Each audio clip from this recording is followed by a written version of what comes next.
Welcome to HP commerce classes.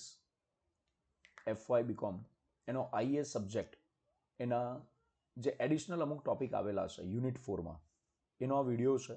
એમાં આ વિડીયોની અંદર આપણે પહેલા ક્વેશ્ચનનું કવર કરીશું. What is agricultural labour? Agriculture labour આપણે કોને કહીએ છીએ?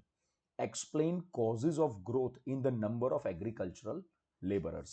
કે ભાઈ આ એગ્રીકલ્ચર લેબરર્સમાં આટલો બધો ગ્રોથ, મતલબ આટલા બધા લોકો કેમ એગ્રીકલ્ચરલ લેબર તરીકે કામ કરે છે? શબ્દ પરથી જ ખબર પડે ભાઈ એગ્રીકલ્ચરલ લેબર એટલે શું. હે, એગ્રીકલ્ચર લેબર જે ખેતીવાડીની અંદર જોડાયેલા લોકો હોય, બરાબર, એ જ લોકોને આપણે જે લેબર ખેતરમાં કામ કરતા હોય એ લોકોને આપણે એગ્રીકલ્ચર લેબર કહેતા હોઈએ છીએ. આની સંખ્યા આટલી બધી વધારે કેમ હોય છે એ વસ્તુ આ ક્વેશ્ચનમાં શીખીશું. તો જો, agricultural workers constitute the most neglected in Indian rural structure. ઇન્ડિયાના જે રૂરલ સ્ટ્રક્ચરમાં સૌથી વધારે કોઈ વસ્તુ પર બેધ્યાનપણું થયું હોય તો એ છે એગ્રીકલ્ચરમાં કામ કરતા મજૂરો પર. Their income is low and employment is irregular. એ લોકોની આવક એકદમ ઓછી હોય, એમ્પ્લોયમેન્ટ પણ કેવી હોય છે? ઇરેગ્યુલર હોય છે. Since they possess no skills or training, they have no alternative employment opportunities either socially. A large number of agricultural workers belong to scheduled caste and scheduled tribes. જો મોટાભાગના જે આ એગ્રીકલ્ચર લેબરર્સ તરીકે કામ કરવાવાળા લોકો હોય છે એ લોકો પાસે કોઈ સ્કિલ નથી હોતી, ટ્રેનિંગ નથી હોતી, અલ્ટરનેટિવ જે કામ કરવા માટેની ઓપોર્ચ્યુનિટીઝ હોવી જોઈએ એ પણ નથી હોતી. અને જનરલી જો આપણે આવી વાત કરીએ તો શેડ્યુલ કાસ્ટ, શેડ્યુલ ટ્રાઇબ્સમાં, એસસી એસટીમાંથી જે આવતા લોકો હોય છે આ લોકો વધારે એગ્રીકલ્ચરલ લેબર્સ તરીકે કામ કરતા હોય છે. And therefore they are an oppressed class. એટલા માટે એ લોકોને આપણે દલિત કહીએ છીએ, વંચિત કહીએ છીએ, કે એ લોકો પાસે પીડિત કહીએ છીએ, એ લોકો પાસે બીજા કામ કરવા માટેના કોઈ ઓપ્શન્સ વધારે હોતા નથી. And they are not organise and can not fight for the rights. આ જો બધા છૂટાછવાયા કામકાજ કરતા હોય, એ લોકોનું કોઈ એક સંગઠન નથી હોતું અને એ લોકો પોતાના અધિકારો માટે કામ લડી પણ નથી શકતા. And because of all these reasons their economic lot has failed to improve even after 7 decades of independence. જે આ જે લખ્યું છે કે ભાઈ ઓલ ધીસ, આ બધા જે કારણો છે એના કારણે જે આ એગ્રીકલ્ચરલ લેબર તરીકે કામ કરવાવાળા વર્કર્સ છે, આટલા જે આઝાદીના 70 આજે 75 વર્ષ પછી પણ એ લોકોની સ્થિતિમાં કોઈ સુધારો થતો જોવા મળતા નથી. એટલે આપણી જે ઇકોનોમિક સિસ્ટમ છે એ ફેલ ગઈ છે એગ્રીકલ્ચરલ લેબરને ઉપર લાવવામાં. It seems that excepting pockets in Punjab, Haryana and West Uttar Pradesh, the planning process has bypassed them. In this chapter we shall discuss. Okay, એવું આપણે અમુક જ એવા રાજ્યો છે જેમ કે અહીંયા આગળ પંજાબ, હરિયાણા અને ઉત્તર પ્રદેશમાં પણ વેસ્ટર્ન ઉત્તર પ્રદેશની વાત કરીએ, એને છોડીને આપણા દેશમાં એગ્રીકલ્ચર લેબરર્સનું ખાસ કશું કે એમાં એ લોકોના જીવન ધોરણમાં ફરક પડ્યો એવું લાગતું નથી. હા, પંજાબ હરિયાણાની પણ વાત કરીએ તો આપણે જે ગ્રીન રિવોલ્યુશન થયું ને એના કારણે આ બધા રાજ્યની અંદર એગ્રીકલ્ચરલ લેબર્સને વધારે ફાયદો થયો. અધરવાઇઝ ત્યાં આગળ પણ સ્થિતિ ઓલમોસ્ટ બધી જગ્યા પર સેમ જ હતી. ચલો આપણે આગળ વાત કરીએ ડેફિનેશન ઓફ એગ્રીકલ્ચરલ લેબર. કે એગ્રીકલ્ચરલ લેબરની શું વ્યાખ્યા કરવામાં આવી છે? The first agricultural labour inquiry committee of 1950-51 regarded those persons or people as agricultural workers who were engaged in raising crops on payment of wages. Agricultural workers અથવા labours કોને કહીશું? જે લોકો મજૂરીના બદલામાં આ ખેતીવાડીનું કામકાજ કરે એ લોકોને આપણે એગ્રીકલ્ચરલ વર્કર્સ કહીશું. Since in India a large number of workers do not work against the payment of wages all the year round, this definition was incomplete. ભાઈ ઇન્ડિયાની અંદર 12 મહિના અહીંયા આગળ વર્કર્સ કામ નહોતા કરતા, કે 12 મહિના એ લોકોને વેજીસ મળે એવી રીતના કામ નહોતા કરતા. એટલે આ વ્યાખ્યા થોડી અધૂરી વ્યાખ્યા કન્સિડર કરવામાં આવી. And accordingly the committee laid down that those people should be regarded as agricultural workers who worked for 50% or more days on payment of wages. પછી આ વ્યાખ્યામાં થોડો સુધારો થઈને શું વ્યાખ્યા બનાવવામાં આવી કે ભાઈ જે લોકો 50% કે તેથી વધારે દિવસ પેમેન્ટ ઓફ વેજીસ એટલે મજૂરીના બદલામાં ખેતીવાડી ક્ષેત્રમાં કામકાજ કરતા હશે તે લોકોને આપણે એગ્રીકલ્ચરલ વર્કર્સ કહીશું. And therefore even those people were included under the category of agricultural workers who possessed some land, કે જે લોકો પાસે થોડી ઘણી જમીન હતી, or were rural artisans, rural જે ગામડાના જે બધા આર્ટિસ્ટ લોકો જે કહીએ કે ભાઈ આપણે કુંભાર હોઈ શકે, લુહાર હોઈ શકે, અથવા તો આવા જે નાની મોટી આપણે કામકાજ કરવાવાળા જે લોકો હોઈ શકે તે લોકો, but who worked 50% or more days on the land of others against the payment of visit. પોતાની પાસે થોડી ઘણી જગ્યા હોય અથવા તો પોતે સાઈડમાં કંઈક નાના મોટા કામકાજ કરતા હોય ને પોતાના 50% વધારે દિવસો એ બીજા કોઈના ખેતરમાં જઈને મજૂરી કામ કરતા હોય ને પેમેન્ટ ઓફ વેજીસમાં એ લોકો મેળવતા હોય, તો આવા લોકોને પણ આપણે એગ્રીકલ્ચરલ વર્કર્સ અથવા લેબર્સમાં કન્સિડર કર્યા છે. The committee also defined an agricultural labour household. અચ્છા, એગ્રીકલ્ચરલ લેબર હાઉસહોલ્ડ તરીકે પણ અમને ડિફાઇન કર્યા છે. In the opinion of the committee, if the head of household or 50% or more of the earners report agricultural laborers as their main occupation, that family should be classified as an agricultural labor household. એક વસ્તુ સમજો, જે ઘરના 50% અથવા તો એના main જે હેડ છે અથવા તો 50% કે તેનાથી વધારે લોકો એવું સમજો કે ખેતીવાડી ક્ષેત્રમાં કામકાજ કરતા હોય તો એવી ફેમિલીને પણ એગ્રીકલ્ચરલ લેબરમાં કન્સિડર કરવામાં આવેલી છે. ચલો હવે એના કેટેગરીઝ આપણે બનાવેલી છે, કેટેગરીઝ ઓફ એગ્રીકલ્ચરલ લેબર્સ. તો એગ્રીકલ્ચર લેબર્સની કઈ કઈ કેટેગરી છે? તો જો એમાં પહેલું લખ્યું છે, the first agricultural labour inquiry committee had classified agricultural workers in 2 categories. એમાં એક છે એટેચ્ડ લેબર્સ અને બીજું છે કેઝ્યુઅલ વર્કર્સ. આ એટેચ્ડ લેબર્સ એટલે કોણ? They are attached to some cultivators. કોઈ ખેડૂતની સાથે જોડાયેલા હોય, cultivator households on the basis of written or oral agreement, permanent or regular. એ લેખિત અથવા તો મૌખિક રીતના એ કોઈ એક ખેતરની સાથે કોઈ ખેડૂતની સાથે કોઈ લેબર જોડાઈ જાય એ પરમેનન્ટ અથવા રેગ્યુલર બેઝિસ પર કે ભાઈ તારે મારા જ ખેતરમાં કામ કરવાનું, બરાબર. Accordingly there employment is વેનેવર the master wishes they are ready to work on his land. મતલબ જમીનનો માલિક જ્યારે કહેશે ભાઈ ચાલ આજે આવી જા, આજે કામ કરવાનું છે, તો એ વ્યક્તિ બીજે કશે કામ કરવા નહીં જવાનું, એને કમ્પલસરી આ ખેડૂતના ખેતરમાં જ કામ કરવા આવવાનું. Normally, they are not free to work any other place. In many instances, attached laborers also do tasks of domestic servants in addition to working on land. ઘણીવાર તો આવા જે વર્કર્સ હોય છે, જે લેબર્સ હોય છે, ખેતરનું તો કામ કરે, ઘણીવાર ખેતરના માલિકના ઘરના પણ ડોમેસ્ટિક જે આપણે નોકર જે કહીએ ને, ઘરનું કામકાજ કરવાવાળા નોકર તરીકે પણ એ લોકો કામ કરતા હોય છે. The hours of work are very lengthy and in some cases attached agricultural laborers have to work from down to dusk in the houses and farms of their employers. સવારથી ડાઉન ટુ ડસ્ક એનો મતલબ શું થશે? સવારથી સાંજ સુધી ઘરના કામ પણ કરવાના અને ખેતરના કામ પણ કરવાના. તો આ એટેચ્ડ લેબર છે, આવા બધા પ્રકારના કામકાજ કરવા પડે. તો આવા જે વર્કર્સ હશે, આવા જે લેબર્સ હશે એને આપણે કહીશું એટેચ્ડ લેબરર્સ. હવે એક આપણે લખ્યું છે casual workers. They are free to work on the farm of any farmers. એ લોકો કોઈ પણ ખેડૂતના ખેતરમાં જઈને કામ કરશે. એવું નહીં કે કોઈ એક જ ખેડૂતના એક જ ને ત્યાં કરશે, એ લોકો એટેચ્ડ labourers બોલાશે. The payment is generally made to them on daily basis. આ કેવા લોકો હોય કે જ્યાં આગળ જેના ખેતરમાં કામ હોય એને ત્યાં જે કામ કરશે અને એને રોજે રોજનો એનો જે કામકાજનો જે મજૂરી છે રોજ બેઝિસ પર મળી જશે. There are broadly 3 types of casual agricultural workers in India. 3 પ્રકારના છે. કયા? પહેલું, small farmers who have very small holding. નાના ખેડૂતો કે જેમની પાસે બહુ નાની જમીન હોય and are thus forced to work on the farms of others to make both end meets. મતલબ આ એટલા એવી નાની નાની જગ્યા હોય કે એ લોકો વધારે ખેતી કરીને કોઈ ખાસ કમાણી કરી ના શકે, એટલે જીવન જરૂરિયાતની વસ્તુઓ મેળવવા માટે, રોજગાર મેળવવા માટે એ લોકો શું કરશે?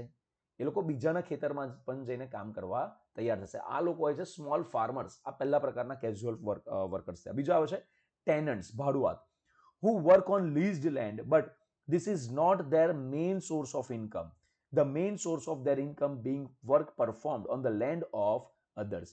અચ્છા, અમુક આવા પણ વર્કર્સ હોય કે જે બીજાની જમીન પર ભાડે કામ કરતા હોય, પણ આ જે ભાડે કામ કરે મતલબ બીજાની જમીનને ભાડે લઈને કામ કરશે, આ એની મેઇન સોર્સ ઓફ ઇન્કમ ના હોય.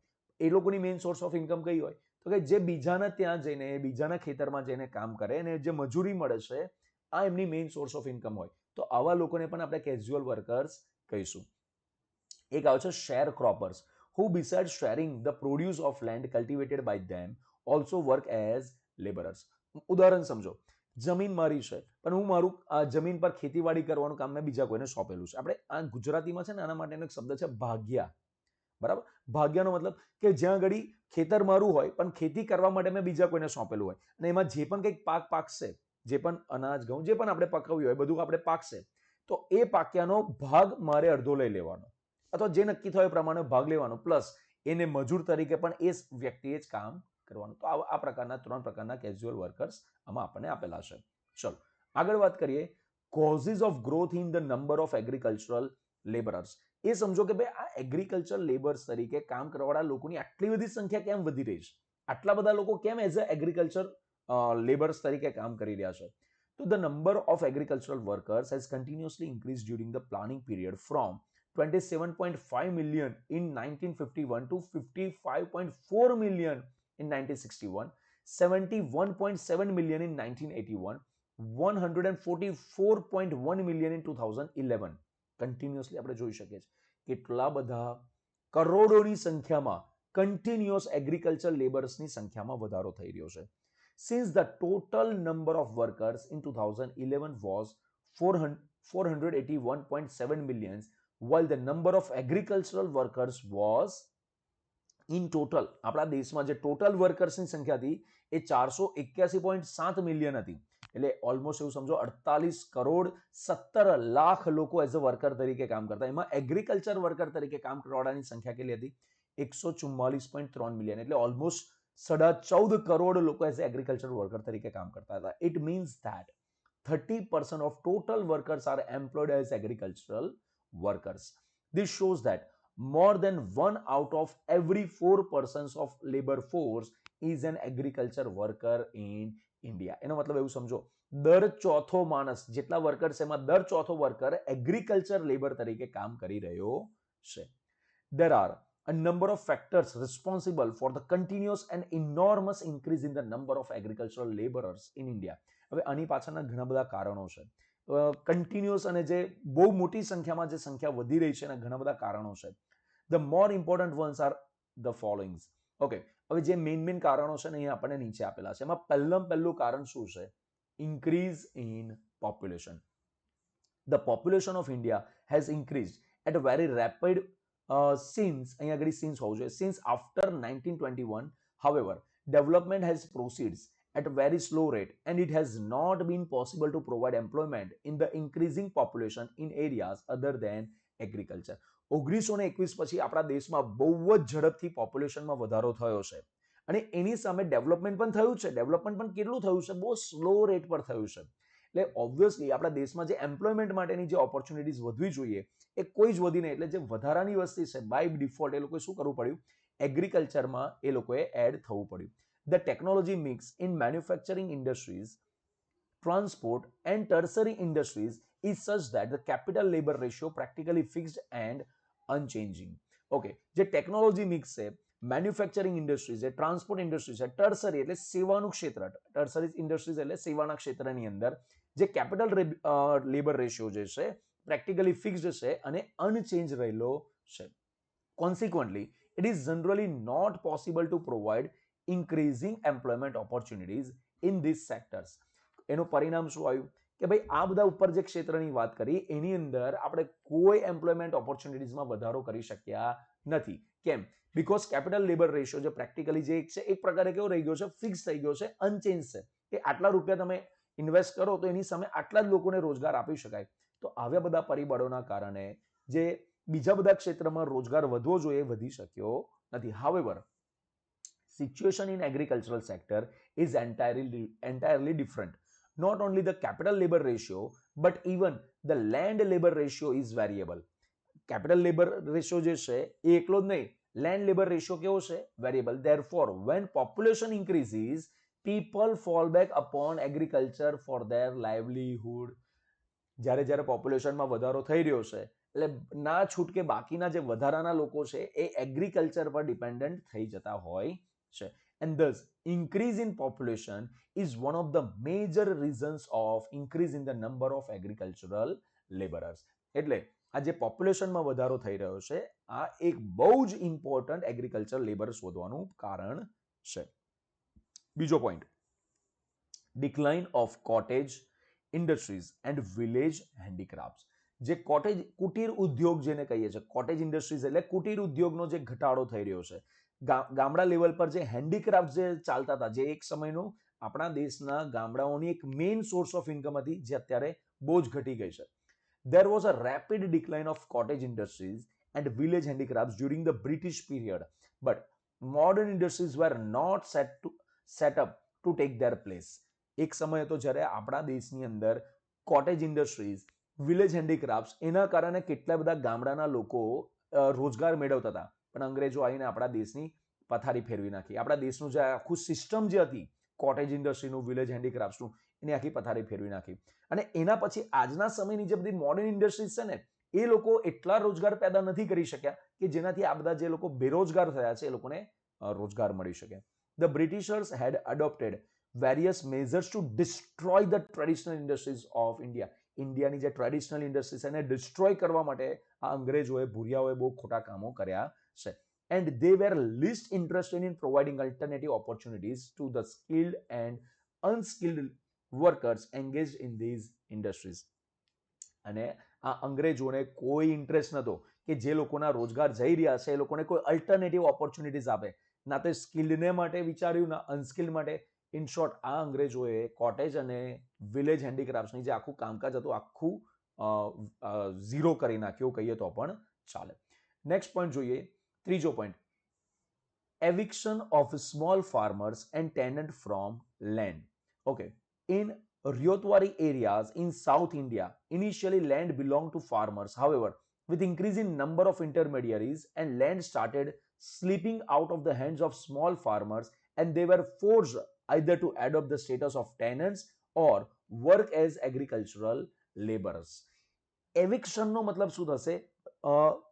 અદ્રશ્ય થઈ જવું, અસ્તિત્વમાંથી ઓછું થઈ જવું, ગાયબ થઈ જવું. એક્ઝેક્ટ વર્ડ શું થશે?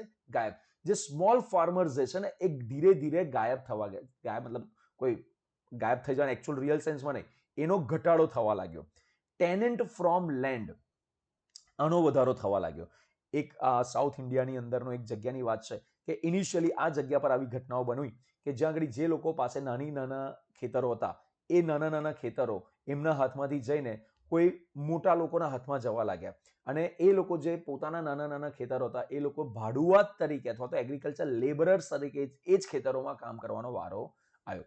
After independence, the government adopted various measures of land reforms. However, as discussed in the chapter Land Reforms, under the cover of these reforms, zamindars and big landlords evicted a number of tenants on the pretext of personal cultivations. A majority of these people had no alternative but to seek employment as agricultural workers. Okay, આપણા દેશમાં no doubt આઝાદી પછી ઘણા બધા આ land reform માટેના કાયદા બનાવવાનું, કામ કરવાનું બધું થયું છે. પણ ઓબ્વિયસલી જે મોટા મોટા લેન્ડલોર્ડ્સ હતા, જે જમીનદારો હતા, એ લોકોના હાથમાંથી જે કંટ્રોલ ઓબ્વિયસલી એ લોકો તો ના જ જવા દે.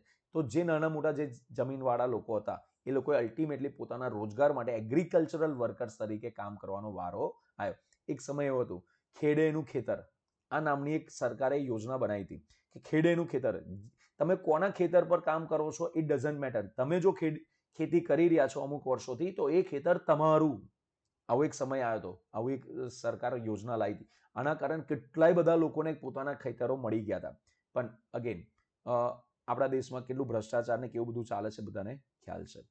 અનઇકોનોમિક holdings, the process of subdivision and fragmentation of holding, which is mainly a consequence of law of inheritance and decline of a joint family system. બહુ મોટું ખેતર હોય, 4 ભાઈ હોય તો ખેતર શું કરવામાં આવે? 4 જણા વચ્ચે ભાગ પાડી દેવામાં આવે. જે બહુ મોટા પાયા પર પહેલા ખેતી થઈ રહી હતી, હવે આ શું થવા લાગ્યું? નાના ખેતરો જ નાના નાના થઈ ગયા. બરાબર, તો આ પણ એક બહુ મોટો પ્રોબ્લેમ રહ્યો છે.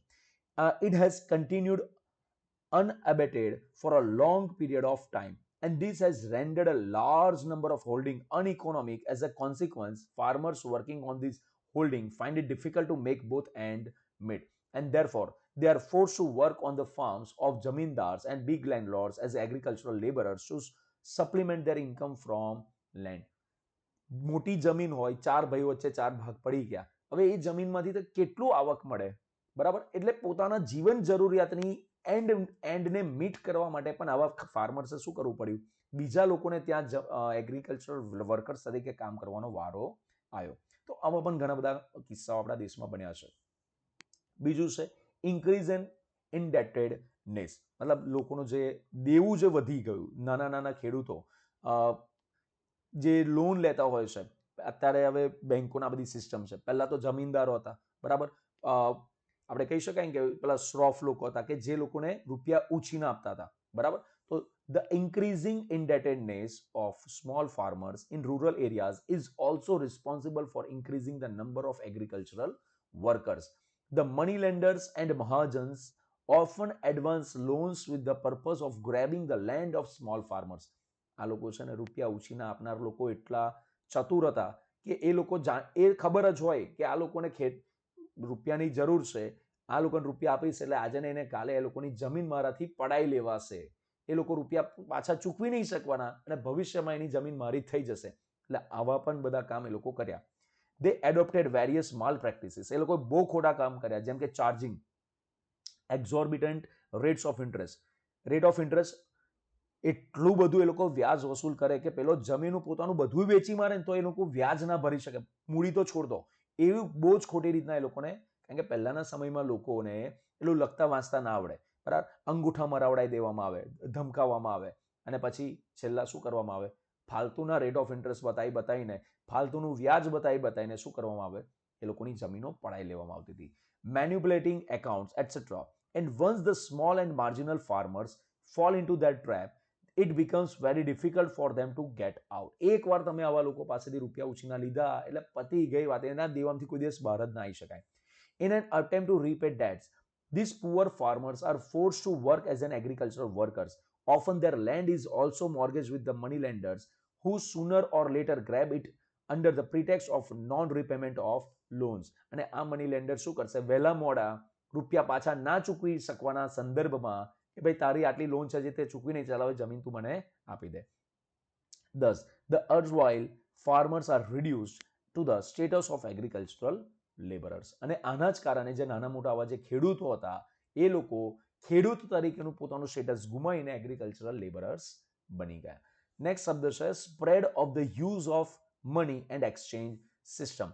The rapid spread of the use of money and development of the exchange system has changed the entire complexion of agriculture. પહેલા તો એવું હતું કે ભાઈ કોઈ ઘઉં પકવ્યા તો એ ઘઉંવાળો ચોખાવાળાને ઘઉં આપશે અને ચોખાવાળો એને પાસે એના ચોખા આપી દેશે, મતલબ ખબર પહેલા બાર્ટર સિસ્ટમ ચાલતી, સાટા પદ્ધતિ ચાલતી હતી, ત્યારે આટલા બધી માથાકૂટ નથી, પણ જ્યારથી આ મની સિસ્ટમ આવી ગઈ છે ત્યારથી એ ખેડૂતોની વધારે થોડી ઘણી હાલત બગડી છે. Whereas previously, land was often given to the tenants to cultivate. The present practice is to employ agricultural workers to do the job. These workers are paid wages. Thus, workers are now being detached or separated from the land and are increasingly assuming the role of wage laborers. પહેલા actually work શું કહી શકાય કે પહેલા ખેડૂતો કામ કરતા હતા ખેતરમાં, હવે કોણ કામ કરે છે, વર્કર્સ કામ કરે છે, કારણ કે હવે એ લોકોને એકચ્યુઅલમાં વેજીસ જ ચૂકવવામાં આવે છે. હવે આ બધી વસ્તુ પરિસ્થિતિઓ બદલાઈ ગઈ છે. Capitalist agriculture. Because of multiplicity of factors operating in the country during the last few decades, છેલ્લા અમુક વર્ષોની અંદર જે ફેક્ટર્સમાં મલ્ટિપ્લિસિટી થઈ રહી છે, capitalist agriculture has received a big boost. Abolition of intermediaries, technological development in agriculture, cheap cooperative credit, expansion of marketing facilities, and the pricing policies of the government have created favorable condition for the development of capitalist agriculture. મતલબ જે પહેલા ખેતી કરાવવા માટે ખેડૂતોનો ઉપયોગ કરતા હતા, આટલી બધી સુવિધાઓના કારણે કેપિટાલિસ્ટ એગ્રીકલ્ચર થવાનું ચાલુ થઈ ગયું. મતલબ જે લેબરર્સથી કામ કરતા હતા એની જગ્યા પર હવે અત્યાધુનિક મશીનોનો ઉપયોગ કરવામાં આવે છે. Next, more specifically capitalist agriculture has entrenched itself deeply in Punjab, Haryana, West Uttar Pradesh. The farmers turned entrepreneurs of these areas have adopted capitalist farming on the large scale and have started attracting agricultural workers from far off places. હવે આ લોકોએ શું કર્યું છે, હવે આ લોકો ખેડૂત ના રહીને એન્ટરપ્રેન્યોર્સ બની ગયા છે કે એ લોકોએ ખેતીને ખાલી ખેતી તરીકે નહીં, એક બિઝનેસ જેમ બનાવી દીધું, કારણ કે ગવર્મેન્ટ તરફથી એ લોકોને બહુ બધા બેનિફિટ્સ મળ્યા. હમણાં ગ્રીન રિવોલ્યુશનનું તમને કીધું, ભાઈ ગ્રીન રિવોલ્યુશનની કારણે આ બધા રાજ્યની અંદર બહુ જ બેનિફિટ થયો છે. અને આ તમે જુઓ ને આજની તારીખે પણ પંજાબ છે, હરિયાણા, આ બધી જગ્યા પર જે ખેતરો છે ને ત્યાં ખેતરોમાં કામ કરવાવાળા યુપી બિહારના લોકો કામ કરી રહ્યા છે, બરાબર, મજૂર તરીકે. તમે પંજાબ સાઈડનું અમે ઘણીવાર કિસ્સા આપણે ન્યૂઝમાં ને એ બધામાં આવતા હોય છે કે ભાઈ પંજાબની અંદર પંજાબના પ્રોપર લોકો જે છે પંજાબીઓ એ કેનેડામાં, અમેરિકામાં આ બધા જગ્યાઓ પર જઈને વસવાટ કરવા લાગ્યા છે અને એમના ખેતરમાં ખેતી કરવા માટે કે બિહારના એ જગ્યાના લોકો જઈને કામ કરી રહ્યા છે. ઓલરાઈટ, તો આશા રાખું છું બધાને આ ક્વેશ્ચનમાં ખ્યાલ આવ્યો હશે. આ ક્વેશ્ચનમાં આપણે એવું ભણ્યા કે ભાઈ એગ્રીકલ્ચર લેબર એટલે કોણ અને એગ્રીકલ્ચર લેબર્સમાં આટલી બધી સંખ્યા કેમ વધી રહી છે. જો તમને ખ્યાલ આવ્યો હોય તો ચેનલને સબસ્ક્રાઇબ કરજો. આવા જ મહત્વના જે ઇમ્પોર્ટન્ટ જે ક્વેશ્ચન્સ હોય છે તે આપણે આ ચેનલમાં કવર કરતા હોઈએ છીએ અને એક્ઝામ પોઈન્ટ ઓફ વ્યૂથી જે પણ કંઈક ક્વેશ્ચન્સ હોય છે, એકાઉન્ટના પણ દાખલાઓને બધું આપણે આ ચેનલ પર એના વિડીયોઝ અપલોડ કરતા હોઈએ છીએ. ભવિષ્યના આવનારા વિડીયોઝ માટે ચેનલને સબસ્ક્રાઇબ રાખજો જેથી કરીને તમને વિડીયોની નોટિફિકેશન મળતી રહે. આભાર, ધન્યવાદ.